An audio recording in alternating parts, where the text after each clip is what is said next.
Okay, I think we're ready to go, Kate. Okay. All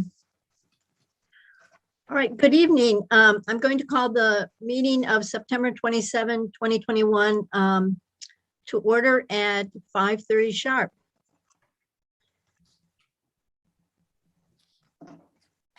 So do I need to read this about public comments, Kathy, at this time? You could, and then when it gets to Okay. that point, then we'll let you know if there are any. It's Okay. probably a good practice. But I All think right. the roll call the board members. Okay. Mark Everett, Present. Brad, I'm here. Valerie, Here. Darcy. Here. Okay. The board will hear public comments for unscheduled public appearances received through the designated form on the district website. Patrons who wanted to comment live via Zoom should have already registered as a participant, completed the form to provide their information, and indicated they were going to provide a live comment. If you are providing your comment live as a Zoom participant, please be sure your full name is displayed in your Zoom profile.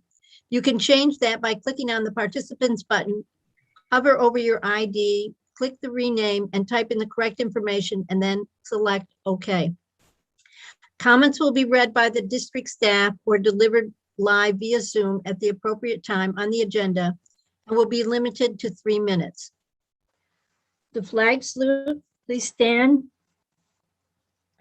I pledge allegiance to the flag of the United States of America and to the republic for which it stands, one nation under God, indivisible, with liberty and justice for all. We'll do introduction of the audience and staff at this time.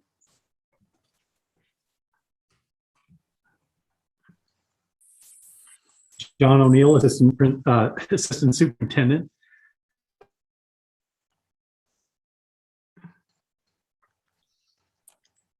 Kim Shearer, Director of Student Services. Eileen Clute, Business. Enrique Piñon, IT Department. David Warner, Communications. Kevin Noreen, Human Resources.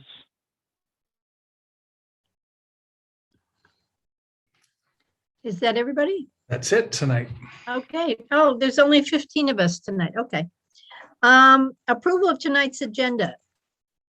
Do I have a motion to approve tonight's agenda? So moved. Sure. I move that we approve tonight's agenda. Nice try, A Brad. second? Second. Discussion?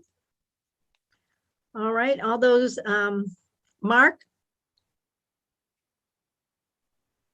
Are you a yes or no? He's a yes with a thumbs up. Narcy? Yes. Val? Yes. Brad? Yes. All right, thank you. Student representative report, Sonia.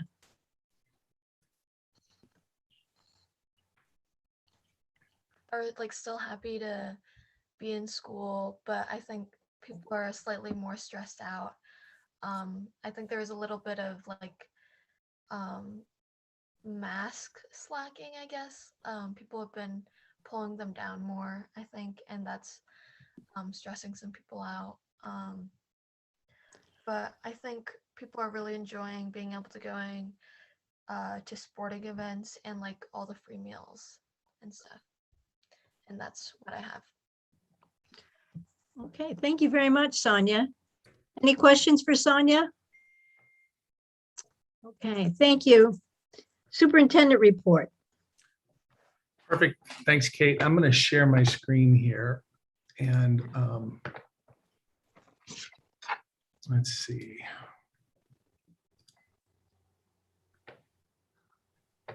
Perfect. So I want to give you just an update on kind of where we're at with the virus. We're going to start with kind of, this is the epidemiology curve that everybody talks about. This is as of this morning is when I screen captured this one. What you can see is this is all of Oregon, so it's not just Washington County. And in Oregon, this newest Delta surge is larger than what we had in the middle of last year for Oregon. We're starting to see some lower peaks here. This green shaded area means that not all cases have been reported yet. So those spikes will change. But all in all, what I want you to notice off of this first chart is this is an impact, and it's for Oregon, it's definitely larger than the mid-year surge. This is kind of their 7-day moving average. And the interesting part for me on this curve, on this graph, is really the blue line. It's kind of the average over time, looking at what these 7-day averages are over time. And the interesting thing here is that we do look since the beginning of September, we kind of have a holding steady or slight downward trend, which is something that seems like I'm seeing in the other graphs, which is we seem to be holding steady or moving downward slightly. This is the graph for just Washington County. Again, Washington County is up over 80% vaccinated. So it's the impact in this part of the state is a little different than in other parts of the state. What I want you to notice for Washington County, the peak of the December surge of last year was at 515 cases per 100,000. We've been averaging 350, 362, 371, but we're holding pretty steady. I'm not seeing a downward trend yet. This was as of last week. I won't get this graph until tomorrow. But again, kind of in Washington County, we're either seeing a holding steady or a slight decrease is kind of what we're trying to figure out here.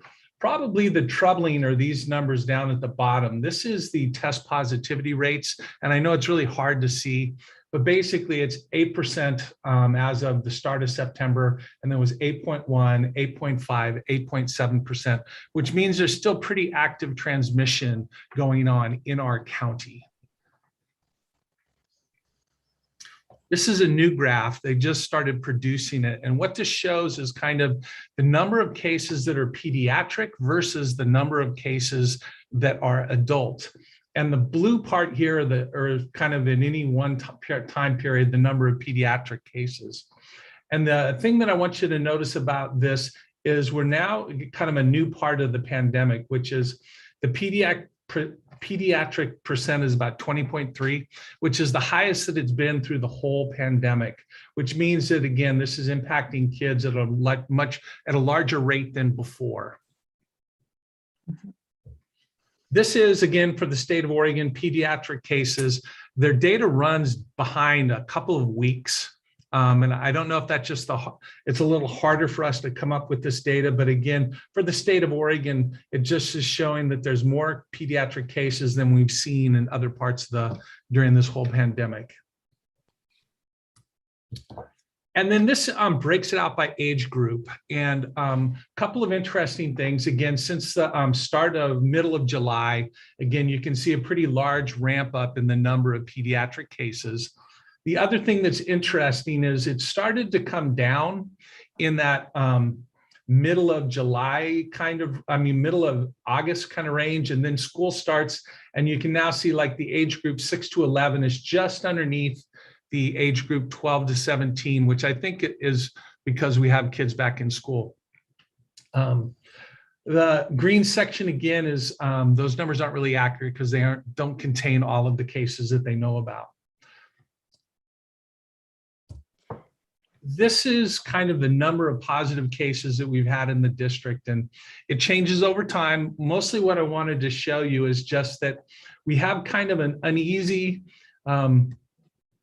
pattern. We're holding kind of steady. I mean, I know we had some new cases today that we were dealing with. So cases go away and we get some new cases, but we're holding fairly steady. I mean, we have 5,100 students who are in school interacting, and we've got 18, 19, 15 cases. We're holding kind of steady. There's some definite challenges for us as we're moving forward. We're not seeing a lot of transmission in the school. We are seeing some. Again, at times it gets hard to know what is transmission in the school and what is transmission outside.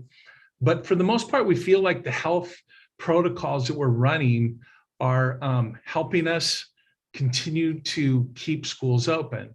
We're not seeing, I would have expected to actually see more cases, but currently we're holding steady. And I say that word currently because of it's a real challenge to keep this all together.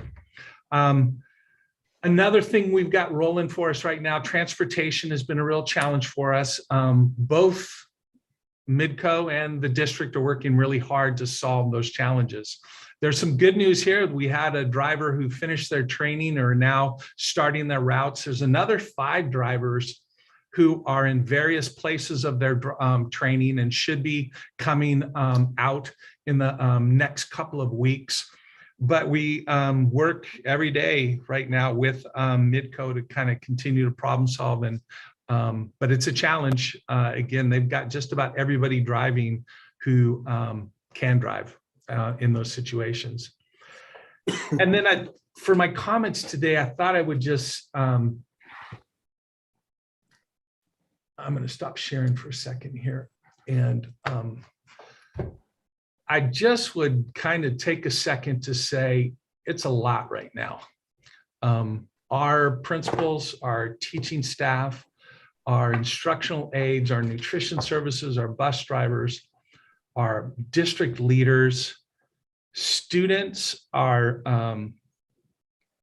they're doing a great job with all of everything that's coming at them. Parents, there's so much coming at them right now. Everyone is going above and beyond to make things work and keep us in school. And we're going to keep doing that. But I just need to ask everyone to give each other a little bit of grace. There's a lot of anger, and I understand there's a lot of things happening here. But I just want everyone to know how hard everyone is working in the organization right now to keep these schools open and keep our quarantines down to as a minimum. And that's a challenge in some of our things where things are slowly improving and we're going to get there, but it's going to take a little while. And like I said, we've got a very tenuous hold on keeping everybody in school right now. And with that, I would take any questions that you might have about COVID or the graphs that I showed you or anything else that you've got.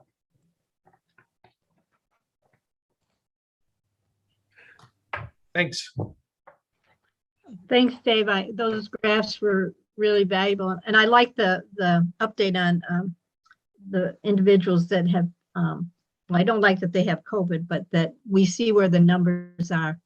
I think it's informative to the board, but also to the community. So thank you. Unscheduled public appearances. Do we have any public comments for tonight? No, we have not received any. Okay, thank you, Kathy. The consent agenda. The consent agenda is made up of routine, non-controversial items to be voted on under one motion. Are there any items within the consent items a board member or the superintendent wishes to discuss separately? Okay. Do I have a motion to accept the consent agenda as presented? So moved. Do I have a second? I'll second. Discussion. Any discussion from the board or? Okay. I'll do a roll call vote. Narcy, Yes. Val, Yes. Brad, Yes. Mark, Yes. and I'm a yes also. Tonight's presentation is the enrollment report from John O'Neill. I think I'm going to share my screen with that enrollment report. We sent that all out to you earlier today too. So you should have that. So today's enrollment report for Monday, September 27th is our best estimate of how many kids are enrolled in our schools, our programs in our district. These numbers reflect the 10-day drop of students who haven't attended to date.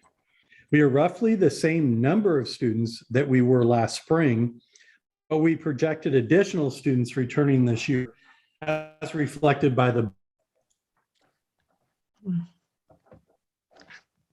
Additional students returning this year should help with that total, but they have yet to materialize at this time. And you can see right there, the high school appears to be above projections by 39 students. But overall, again, this is comparison to budgeted. We were hoping for 125 more students to come back.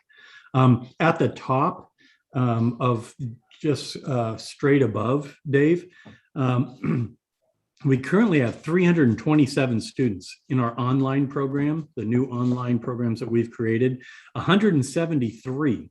If you take a look at grades 1 through 6, that's 173 students. That's far more than what we projected, which is a good thing. And what's different is those students are reflected only in this column, but not in with the schools themselves. For grades 7 through 12, since they are part of the NAMS in Forest Grove High School staffing, and because the online teachers, their courses are embedded into their regular courses that they're teaching, those numbers are reflected not only here, but also at the high school level, but they're only counted once.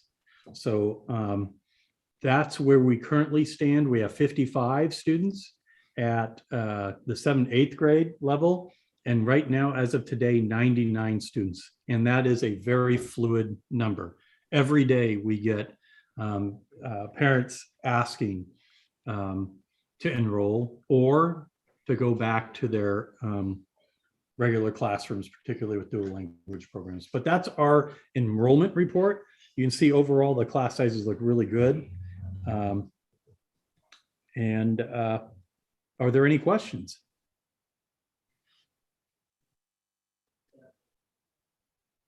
So John, can you go back over to, so with the online elementary kids, does that get counted in the overall, what we were down, the budget comparison? It does get counted. Yes, it's in that summary box. So they're there. We double checked. Okay. I have a question about Fern Hill. That kindergarten class is really large at Fern Hill. I think that was the one where they were. Yeah, 29 and 28. Yeah, what's right. happening there? They came in. They came in. They kept coming. So we're monitoring that. For a while there, it was really low, but it just kept coming in and coming in. We've been having ongoing conversations. Yeah, that number is too high.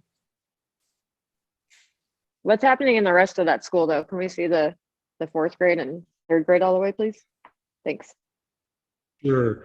You can see overall, the numbers overall are low. You know, you're looking at 22.5 in 1st grade on average, 23.5 on average in 2nd grade, 3rd grade. You know, the challenge is if we were to absorb one of like a 3rd grade class and move it to kindergarten, we'd be having 36 into 3rd grade. Yeah. Are you giving some extra But support? 4th grade, you can see that's 26 to 1. Are you giving some extra today, support? No. No. As of today, no, but we're monitoring that situation. And, in years past, we've looked at adding some additional support, particularly during lip block. Yeah, those numbers are really high. How come we have 25 in one kindergarten at Joseph Gale? Just because I can now see this by the Fern Hill. And then the rest are 17, 19, 17. Right. Why does one have Right. And so if many you more? look down at 4th grade as well, this was an issue as well. These numbers are still fluid.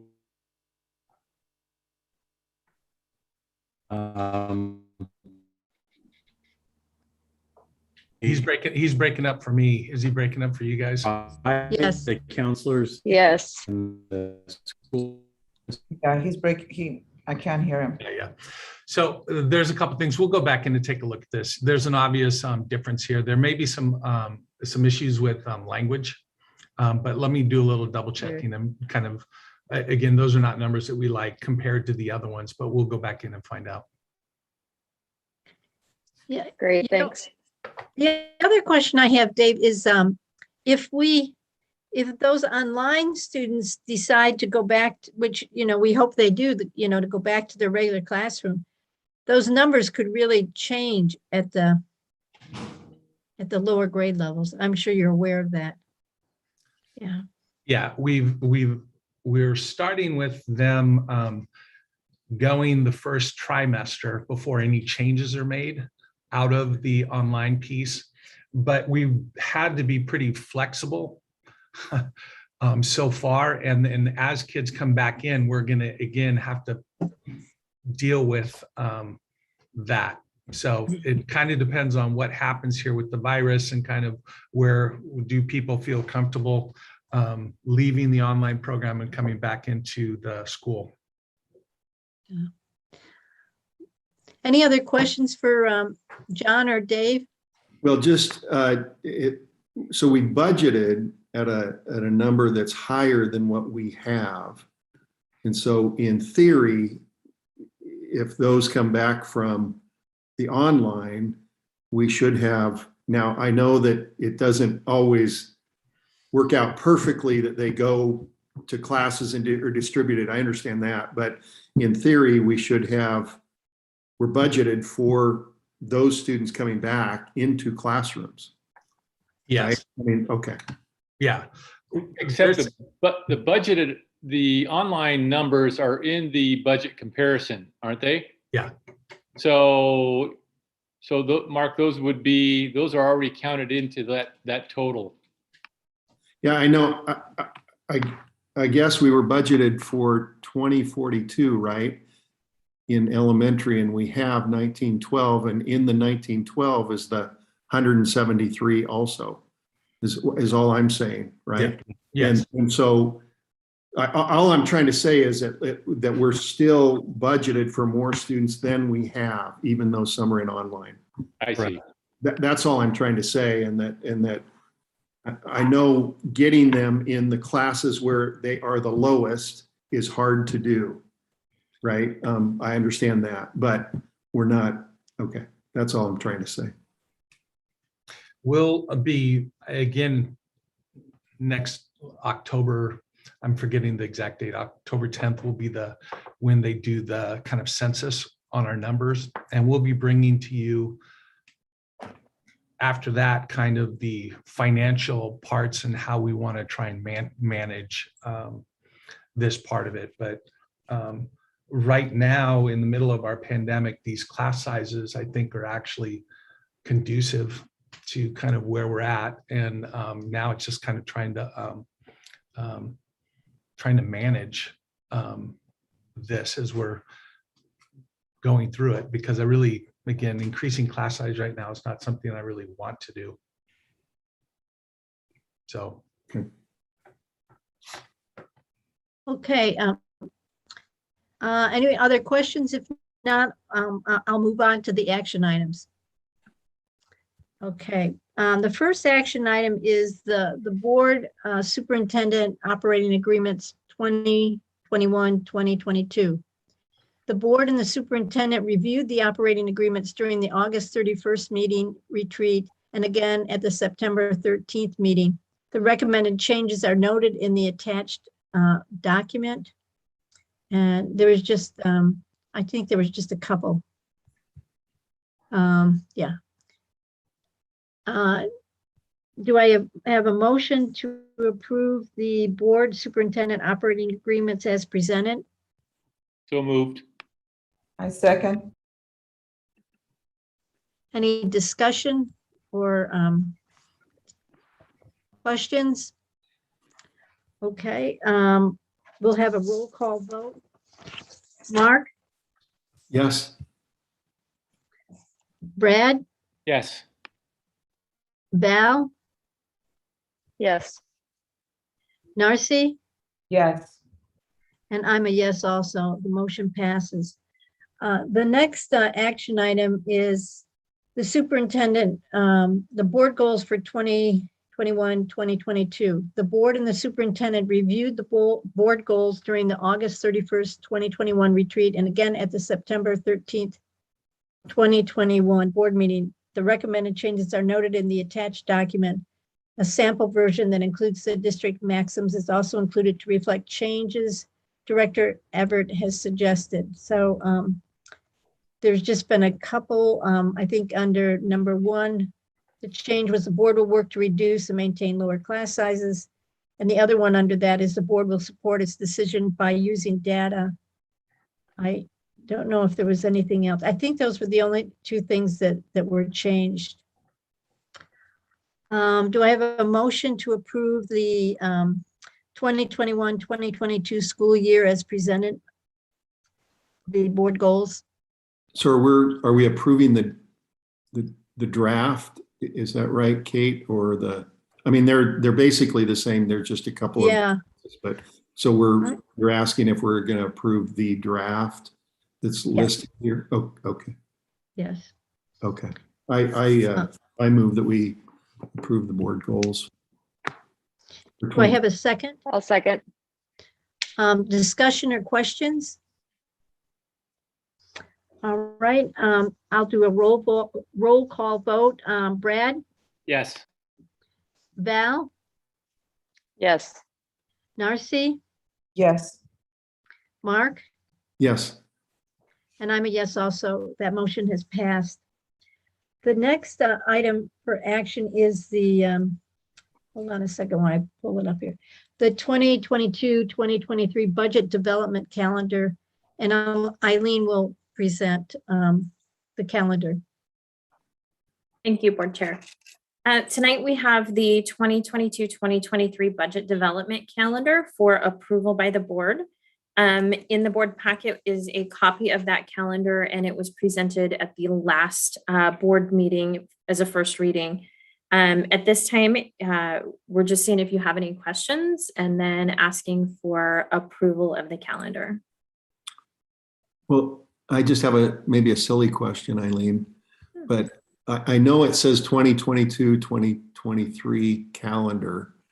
And I think maybe even Mr. Parker mentioned this last, but it only goes till July of 2022, right? Right. Is that okay? It's the budget development calendar for the 2022-2023 budget. Okay, I get it. Yeah. Okay. So we'll have it done before the new fiscal year. Got it. Okay. All right. Okay, I understand. Any other questions for Eileen? Do I have a motion to accept the calendar as presented? So moved. Second? Narcy. Okay, Narcy seconded. Discussion or questions? All right, I'll do a roll call vote. Val? Yes. Narcy? Yes. Mark? Yes. And I'm a yes also. Oh, Brad? Yes. Okay. I almost left you out.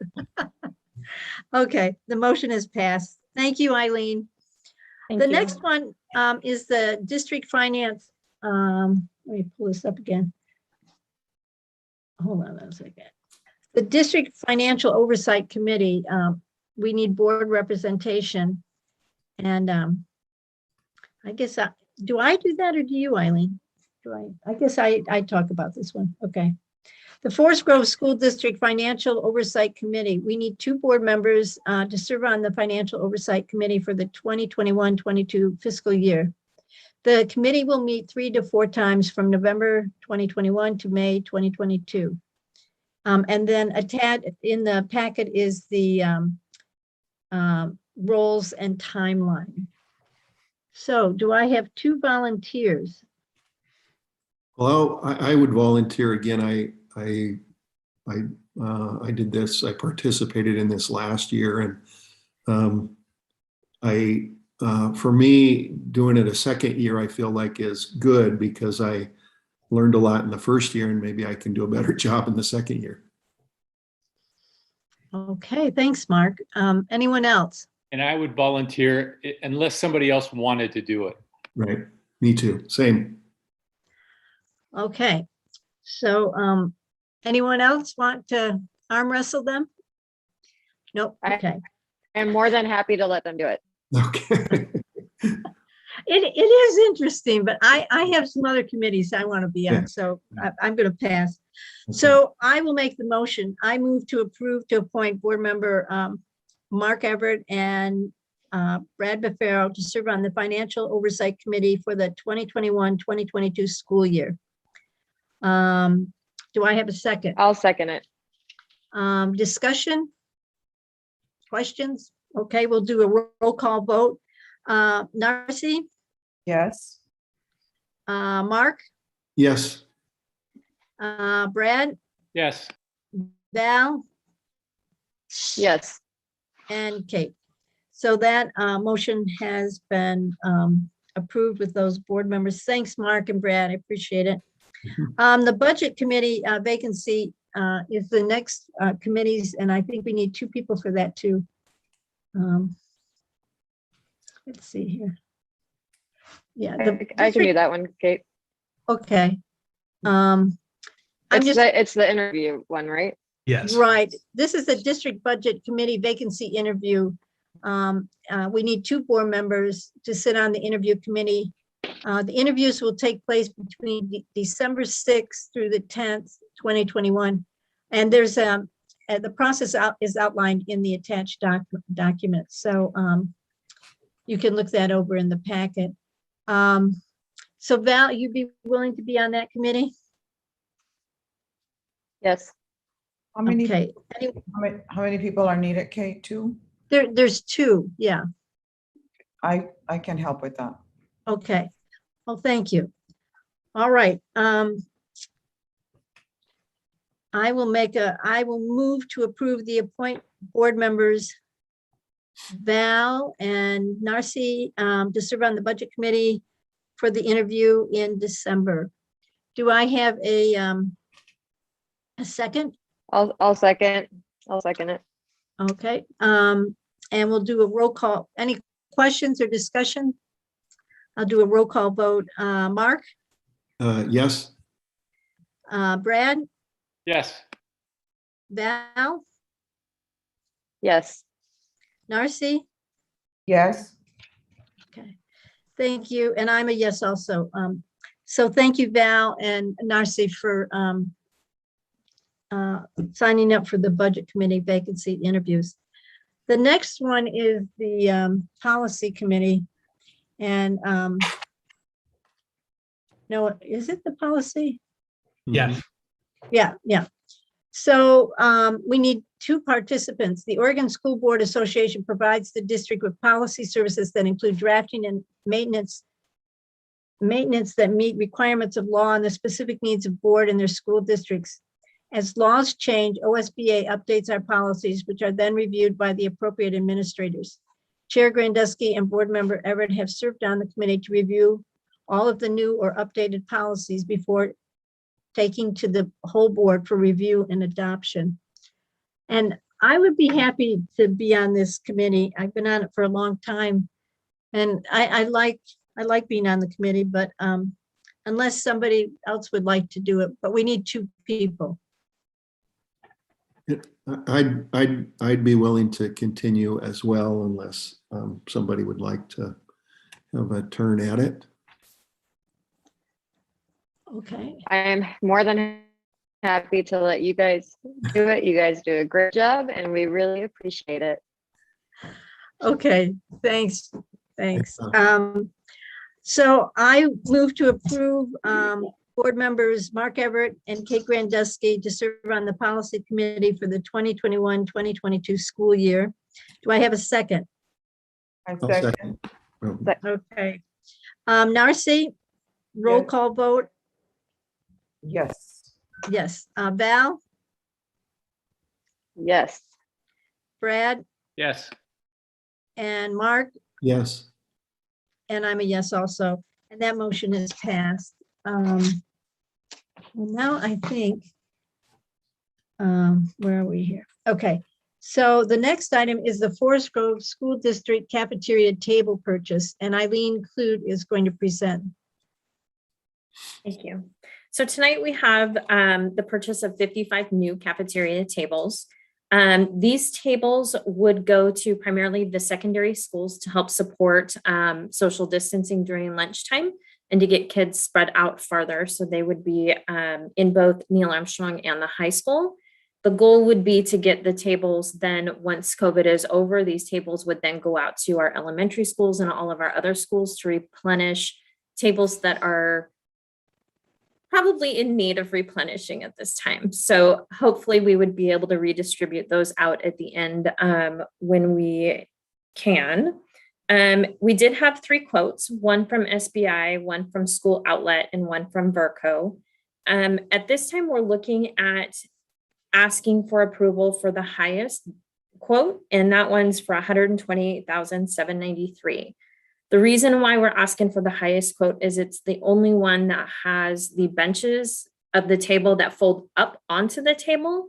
And so we're able to clean easier underneath the tables and ultimately allow the custodians to do other work instead of messing with all of the legs and everything. So it helps support the cleaning. And they're the same tables that we currently have in place. So everybody's pretty familiar with how they operate and use. So that's why we would like to go with the SBI tables. Right now, we're recommending the board to approve the purchase of these 55 tables, not to exceed $128,793. We would use both ESSER funds and the nutrition service funds.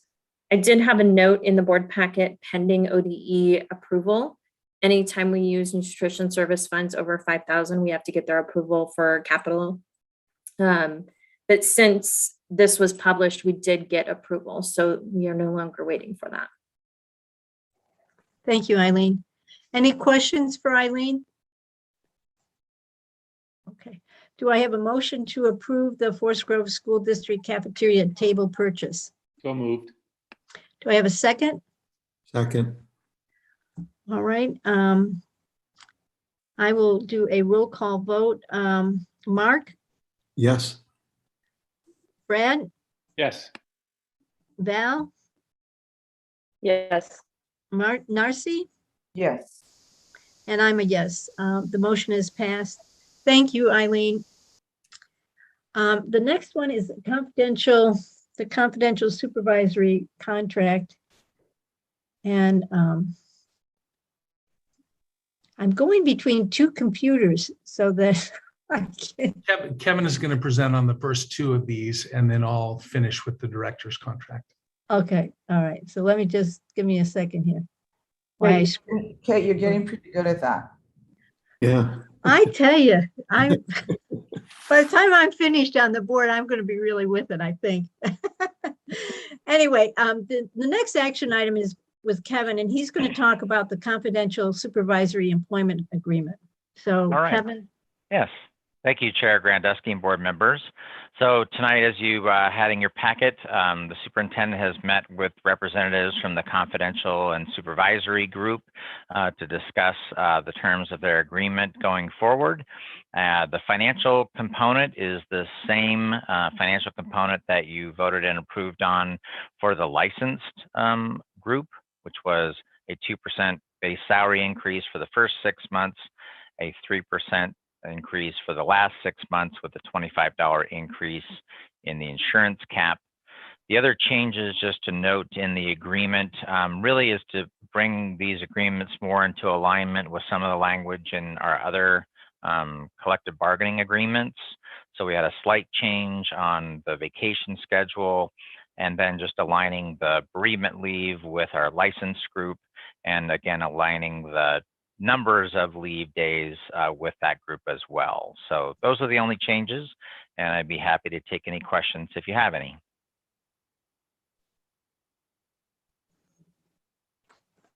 Okay, thanks, Kevin. If there's no questions, may I have a motion for the confidential supervisory employment agreement for 2021-2022. So moved. Yeah, so moved. Do I have a second? Second, I'll second it. Okay. Any questions, discussion? All right, we'll do a roll call vote. Brad, Yes. Val, Yes. Narcy, Yes. Mark, Yes. and I'm a yes also. The motion is passed. And then Kevin, I believe you're going to talk about the administrative contract. Exactly. Yeah, I'll move on to the next item. Very similar to the last item. The summary outlines virtually all the same points that I just made. The financial agreement, again, is the same as with the licensed confidential, the 2 months, or I'm sorry, the 2% base salary increase for the first 6 months and 3% for the last 6 months, with a $25 increase in the insurance cap. And then again, just those adjustments to align the bereavement sections and the other leave sections with the other contracts. So I would be happy to take any more questions if you have any. Okay, if there's no questions, I move to approve the administrative employment agreement for the 2021-2022 school year as presented. May I have a second? Thank you, Narcy. Any questions, discussion? All right, we'll do a roll call vote. Brad, Yes. Narcy, Yes. Val, Yes. Mark, Yes. and I'm a yes also. That motion is passed. And the director's contract, Dave, I guess you're going to present that? Yes, so Okay. some similar elements, but a couple of changes. So I just wanted to kind of go through that. Again, financial package is 2% for 6 months and then 3% for the next 6 months, a net of 2.5. $25 for the cap, so $14.45 for the insurance. We're bringing the bereavement and the emergency and personal leaves, making them agree to the other contracts that Kevin already pointed out. 2 extra changes in this directors. The first one is not all of our directors are also members of COSA. So the way the administrator's contract was written, they weren't able to be a member of the state and the national organizations for their group. So we changed some of the language so that they could be a member of OASBO and the national group. So that's what that language on the COSA dues was. It was just making it work for our cabinet members, our directors. And then the other one was the training expenses. We were changing it slightly just so that directors also had access to professional development funds. Otherwise, it's the same financial package, same leave adjustments, and then those 2 other changes. Okay, thank you, Dave. Any questions for Dave? Okay, if no questions, I will make the motion. I move to approve the director's employment agreement for the 2021-2022 school year as presented. May I have a second? I second. Second. Thank you. Discussion? Okay, I'll do a roll call vote. Narcy, Yes. Val, Yes. Brad, Yes. Mark, Yes. and I'm a yes also. That motion has been passed. We're moving on to future action items. The first one is the superintendent goals, and Dave will present. I'm going to share my screen here so you can, I have a couple of slides on this, not a whole lot, but I wanted to just kind of walk through what we're thinking about for my goals. Okay, getting organized here. So basically in the goals that I pushed out there, there's kind of 3 main goals that I listed. I mean, there's lots of things that we work on in the district, but these are the ones that I'm presenting to you as kind of our focuses.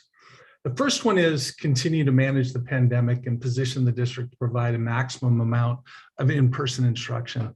I'll tell you that this is taking 99% of my time, and everybody else in the district office and everybody in our schools right now. This is truly, this is the work right now. But there's still some other things that we need to get done this year. The first one is always our goal, which is we do have systemic problems. We have a set of historically marginalized students, and they've been that way for 20 plus years. So that's always got to be one of my goals, is to continue to enact some systemic change. And I'm going to go through the sub points, but I just wanted to give you a flavor of kind of the whole thing. And then the last one is, in our long-range facility planning, there were many questions that came up around our grade configurations. And there's pros and cons for why we're currently doing it this way, and why and how we might do it differently. So I think, and with our long-range facility plan, we need to go out and have this conversation with our community and make some decisions about where do we want to be before we roll into enacting that long-range facility plan. So again, one of my 3 goals here is I need to get out and actually do that work. I'm going to let's just talk briefly about each of these, kind of how I'm seeing the work. Managing the pandemic, the first thing that we're doing here is just plan and prepare for the return to in-person. We're continuing to have to manage the quarantining and kids and staff members coming down with COVID, which has been a lot of work so far. The other parts that we are working on is we've got to get assessments out to kids, and that's actually will be starting very quickly to figure out kind of where kids are at, and then utilizing our MTSS system, begin to provide interventions. And all of that work is in process, and that's what I'm kind of listing out here is the work that I need to show you. There is a lot of other work going on with this managing the pandemic, but I feel like this is the work that's probably the most important to report back to you how we're doing in it. And again, if you have questions, this is for future action items. So if you have any suggestions for things that I can improve on or to add, we'll open those questions up in a little bit. Goal number 2, there's kind of a couple of different things here. Now, we've got a district equity team that's made up of all of our school equity teams. So there's a lot of folks doing a lot of work out here. So it's not just about me achieving these pieces. The first thing that I have here, supporting the social and emotional wellness of all students and staff. You'll notice in the draft, there's some more detail on what that means. But as kids are coming back into school, there's a lot of things that we're working on right now to help support those students. The second thing is we passed the equity policy last spring, and there's a lot of education that we need to do. So the second part is supporting student, staff, and community with a full understanding of that policy. That'll be some of the work that we've already started on. The third one is in that policy, there were some deliverables that we need to develop to be able to provide, like, how do we know when we're achieving this, and what's the accountability, and what's the successful implementation? So as a district equity team, we're already kind of talking about what are the deliverables? How are we going to know when these things are happening? Another thing that we're working on this year. All the site equity teams, we've been working with this group out of the University of Michigan for several years with our learning about cultural toolkits, identity, safety, and the rest of that. We'll continue to support our site teams. And then last, there's kind of the work of the, we've hired in more care coordinators, counselors, and then we have our equity work. And what we're realizing is there's a lot of overlap between our social emotional learning work and the equity work. So Osvaldo and Cassie Kenny have already started to, they've already applied for and received a grant to do some of this work, which is to come together and find out how we standards for social emotional learning and our standards for equity, how we can write them together so that they're working in tandem. So that's work that we've got laid out for our equity group. Last is this determine grade level configuration. My basic plan would be, 1, to go out and create a task force to analyze starting times and report back. In our last meeting, that was one of the things that you asked me to take a look at. So we're already off and rolling on doing some of that research and going out and looking at starting times. Then I've got to engage stakeholders in this conversation by talking about some of the history of how we developed this grade level configuration. What are some of the pros and cons? Then get engagement, get feedback from folks. Then we got to convene another set of stakeholders to take a look at that information and then make some recommendations to the board about what we should do moving forward. Forest Grove's done this before. I want to say somewhere around 2010, I think there was a group that got together to take a look at this, and they decided to maintain the configuration. So I think this will be similar in approach, but this is something that needs to happen. And then I'm just going to go back and say, right now, pretty much all the time of everybody has been on managing the pandemic. I feel like these goals are doable. I know that like this goal 3, we've got to get it done just so that we can move forward with the long range facility planning. But it could be a challenge, and it may be something that's more a January, February kind of thing, just trying to get to that place. And with that, that's kind of my draft of what I'm thinking are my goals. And then I would take input, or you guys can think on it and give me input over the next couple of weeks. Questions?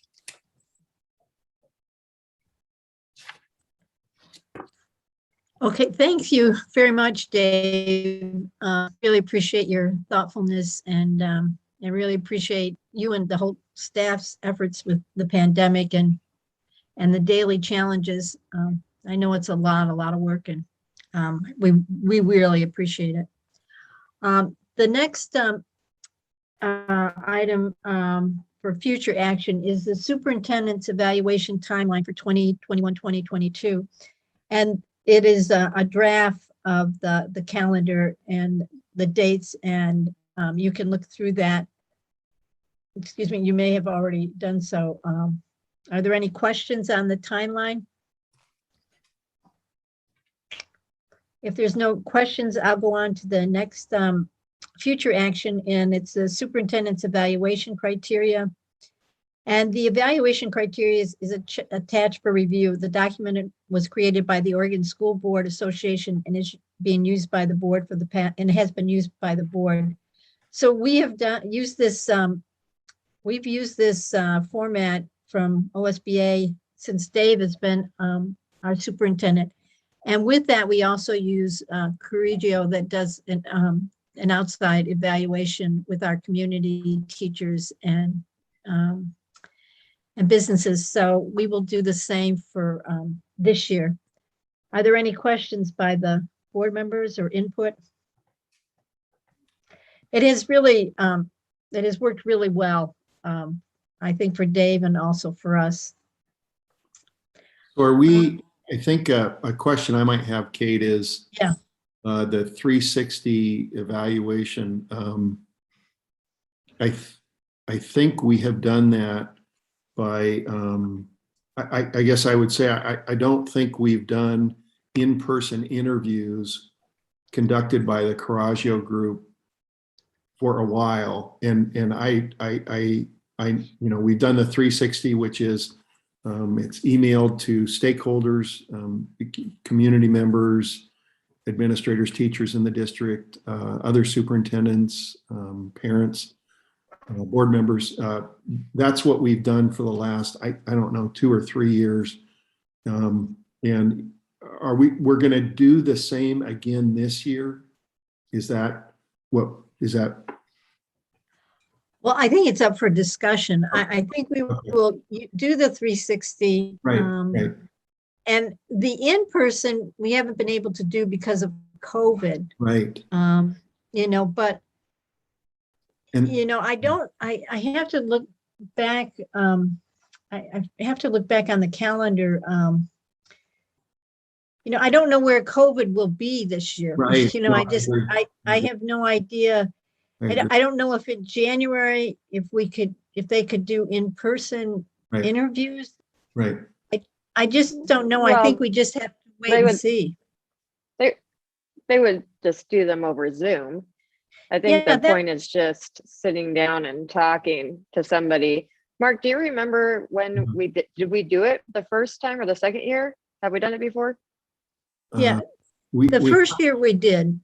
we have, and I think we've talked about wanting to do that again. I just don't know if this year is the year that we would want to do it. I was just trying to clarify whether we were going to do that or not this year. And it is a future action item, I think, on the agenda tonight. So we don't, it's a discussion tonight and we don't have to make any decisions, I don't think, about it, but. We might want to contact. So then has it been Caraggio. 2 years since we've done it, or 3 years?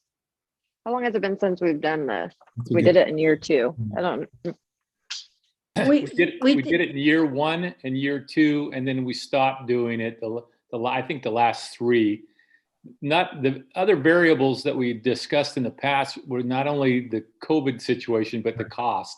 Right. So there was a cost difference between in-person and not doing in person. So when Mark and I were talking about that a couple of years ago, at least, that was one of the issues. Yeah. So I mean, it's a future board item. We can weigh it and see what it costs and whether it's worth our time. Yeah, with Zoom. Yeah, I think that's what we should do. Yeah, I think with Zoom we could do it. I guess, do you want me to contact Cafeteria and ask them if they would do Zoom interviews? What? So last And time, Go ahead, Kathy. they didn't ever do them in person. They did them over the phone. Oh, they did. Okay. All right. Well, I guess I meant one. Yeah, right. Go ahead. Hey, Mark, I don't really want to volunteer you, but have you usually been the contact person for us with Caraggio? And For the talking to last them about 2 costs years. and different things? Yeah, maybe for the last 3 years. I can't remember. I've talked to them for the last 2 or 3 years, certainly the last 2, and I know you did it for when I was the chair too, I think. Okay, that's what it was. I mean, would you mind doing it again, or do you want Kate to do it? No, I don't mind doing it again. I kind of know I guess I know the financials of the Caraggio group, and I always work to try and get the best price that we can get for this. So yeah. Oh, that'd be great, Mark. Yeah, That'd I would just, I would want to see what the cost would be to do the interviews or to not do the interviews. Okay. And I do think that we talked about this in the past, that we want to do the interviews, but we don't need to do the interviews every year or even every other year. But we also should be keeping in mind that, we are not exactly in the spot with our budget to maybe be doing it this year. I So let's agree. see how much it costs. Okay. All right. I'm happy to email maybe Kathy, you can send me the link one more time, and I'll go ahead and send that to the Caraggio group with a question if everybody I'll agrees. get you their contact information. Okay. All right. Oh, thanks, Mark. That'd be great, because you've done a good job of negotiating the cost. So that's good. Okay. So should we have that ready for the next board meeting? Do we need to approve this at the next board meeting, Kathy? Yes. Okay. Okay. All right. So let's see what's next. I think that, are we done? No. Kate, at the next board leadership with you and Narce, I have kind of a listing of proposals of when to bring different information to the board. So that kind of relates to this future board items. So we'll bring to you kind of a proposal on when we want to present the different information from the different parts of the district. Oh, that'd be great. That would be great. I think the last thing now is just future board items and review those. And is there anything else that the board members would like to put on the future agenda topics? Okay, if not, again, thank you for everyone for all your hard work, and it's just amazing what everybody's doing, and Thank you, board members, for being so attentive and also volunteering to be on these committees. It's really important, and I know that I really appreciate it. So there will be if there's no further business, I adjourn the meeting at 6:30 p.m. And our next meeting is October 11th, 2021. And it said on my sheet 6:45. We really cut 15 minutes off the agenda. This is a first. Yeah. Thank you, everyone. Have a good week. All right, you too. Bye-bye. Bye-bye. Thank you.